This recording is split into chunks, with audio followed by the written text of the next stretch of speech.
My name is Raji Abdullateef Abiodun. My name is Deborah Oluokun Oluwafikunayomi. My name is Marham Akeem. My name is Adebesin Bukola. My name is Ariyo Ifeoluwa. My name is Adegbayibi Vivian Olorunyomi. My name is Mustapha Kehinde Quhar. My name is Akintola Peter. My name is Ugwu Adana. So my group and I will be discussing the topic achieving effective communication. First of all, we'd like to kickstart by defining what communication is. Communication is an exchange or transfer of ideas, opinions, knowledge, or information from a sender to a receiver through a selected medium. And there are four main types of communication, which includes written, visual, verbal, and non-verbal. So communication has proven to be an inseparable aspect of our daily lives, meaning that we don't go past any day without having to communicate with one another, without having to transfer information or an opinion. And that is why it is important that in whatsoever type of communication we engage in, be it formal or informal, it must be effective. Next slide. So we go on to defining effective communication. Effective communication is simply understanding the emotions and intentions behind information, as well as being able to clearly convey a message from the sender to the receiver with clarity and with purpose. It is, however, important to achieve effective communication because it helps in the reduction of conflict. And in situations where conflicts may arise, effective communication is a key in resolving them. We have the principles of communication. The principles of communication are also termed as the 7 C's of communication. It is a list of principles that our communications has to adhere to, and its purpose is to help ensure that the person you are communicating with is able to comprehend what you are trying to say. Right now, I'll list the 7 C's of communication, and we have clarity, conciseness, completeness, correctness, credibility, coherence, and purpose. So I'll be speaking on 7 C's of communication, which are clarity and conciseness. Clarity simply means being clear with the message you are trying to pass to the receiver. So clarity, for a message to be effective, it has to be clear. Clarity will also ensure that the message you are trying to send to the receiver is understood. Clarity therefore means the ability of expressing ideas without ambiguity. Next slide. So I'll be speaking on conciseness. When you express your words, when you express your message in few words, it becomes more effective and interesting. Any word or sentences that will not add anything to the message you are trying to pass on should be left out. So when a message is unnecessarily long, it becomes boring and uninteresting to the receiver. So I'll be speaking on completeness and coherence.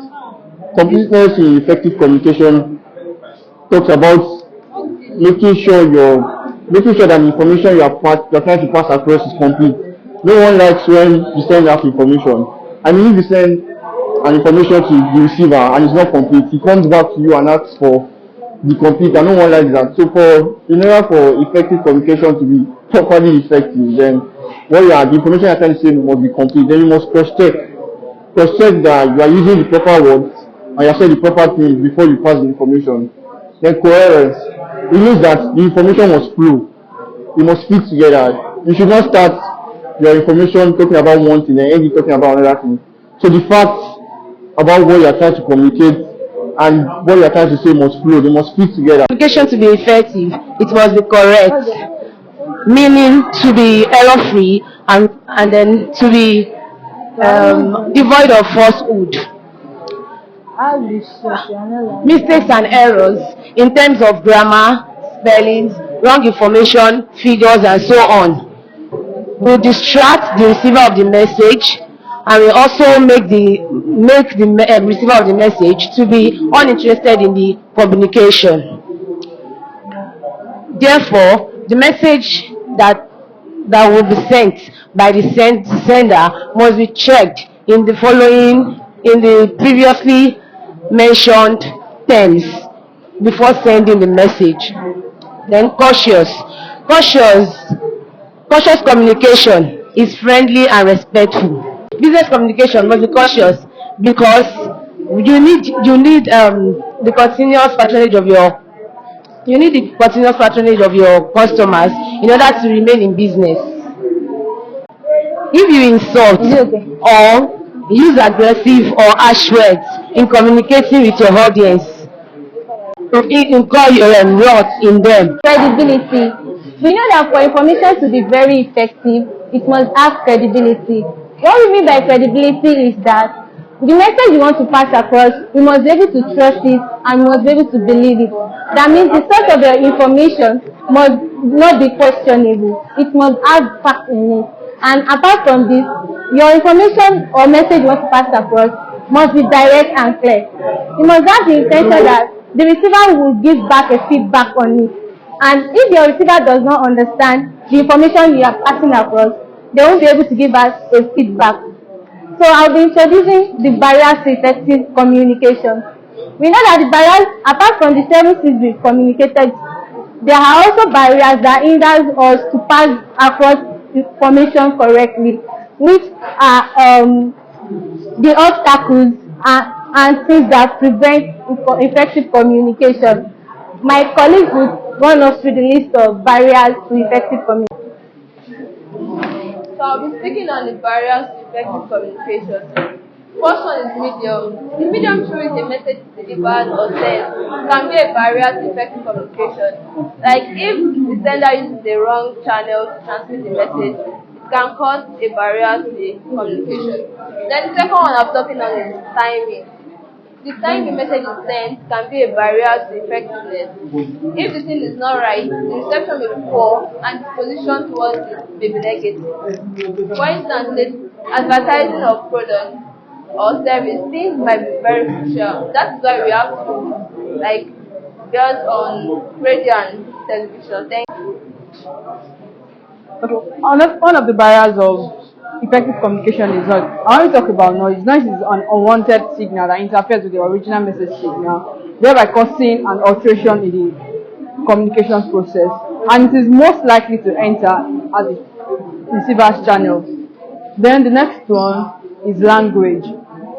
Language is a means of expression, whether in speech or writing.